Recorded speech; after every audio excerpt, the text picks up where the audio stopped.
আজকে বাড়িতেই ছেলের আবদারে বানিয়েছিলাম ক্রিসেন্ট বা বাউলি, যেটা কিনা বানানো খুবই সোজা আর আমি কোনো ওভেন ছাড়া গ্যাসেই বানিয়েছি। তো চলো শুরু করি। প্রথমে একটা বাটির মধ্যে 1 চামচ ইস্ট আর 1 চামচ চিনি দিয়ে সেটা 10 মিনিট অ্যাক্টিভেট হতে দেবো। তারপরে কিছুটা ময়দার মধ্যে অল্প গুঁড়ো দুধ দিয়ে আর অবলন দিয়ে ইস্টটা দিয়ে ভালো করে মেখে নিয়েছি। আবারও অল্প বাটার দিয়ে সেটাকে ভালো করে স্মুথ করে মেখে নেবো। এবার রেস্টে রেখে দেবো 3 থেকে 4 ঘন্টা। ময়দাটা ফুলে যখন ডবল হয়ে যাবে আবারও সেটাকে একটু মেখে নেবো। এবার লম্বা করে চৌকো করে সেটাকে বেলে নেবো। এবার চাকুর সাহায্যে ত্রিকোণা করে কেটে নেব। এবার একটু মাঝখান দিয়ে কেটে চকলেট দিয়ে তারপরে সেটাকে মুড়িয়ে নেব।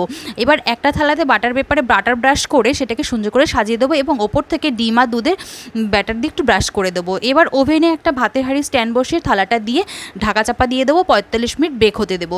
ব্যাস রেডি আমাদের ব্রাউলি। বাড়িতেই কত সহজে দেখো বাউলি বানিয়ে ফেললাম।